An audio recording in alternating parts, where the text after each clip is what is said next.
পুরোনো দিনের call details, পুরোনো দিনের কার সাথে কী কথা বলছে এগুলো দেখা যায়। আপনারা কিন্তু সত্যি অবাক হয়ে যাবেন। পুলিশের মতো করে কিন্তু আপনারা কল লিস্ট বের করতে পারবেন। প্রথমে অ্যাপসটিকে ওপেন করে দিলাম।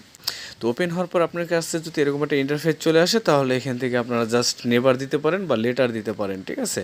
এটা আপনারা পরে দিতে পারেন, আমি পরে দেবো, লেটার দিয়ে দিলাম। এই যে দেখুন নিচের দিকে যে অপশনগুলো দেখতে পারবেন, আপনাদের একটু মার্ক করে দেখাচ্ছে যে এখানে আছে SMS, এখানে আছে কল লগ, এখানে আছে হোয়াটসঅ্যাপ চ্যাট, হোয়াটসঅ্যাপে কার সাথে চ্যাট করেন সেগুলো কিন্তু আপনারা দেখতে পারবেন। নিচের দিকে একটা অপশন দেখতে পারবেন, ক্লিক টু কন্টিনিউ, জাস্ট এখানে একটা ক্লিক করে দেবেন। এখানে ক্লিক করার পর আপনার সামনে এরকম একটা ইন্টারফেস চলে আসবে। আসার পর এখানে অনেকগুলো অপশন দেখতে পাবেন। এখানে আছে জেনারেল কল লগ, এখানে আছে SMS, এখানে আছে হোয়াটসঅ্যাপ চ্যাট, এখানে আছে কন্ট্যাক্টস। আমাদের যেটা মূল সেটা হলো উপরের দিকে যেটা আছে জেনারেল কল লগ, জাস্ট আমরা এখানে একটা ক্লিক করব। আপনারা উপরের দিকে দেখতে পাবেন আপনার দিন, তারপরে মাস, তারপরে ইয়ার্স, আপনারা কয় বছর আগের কল লিস্ট বের করতে চান সেগুলো কিন্তু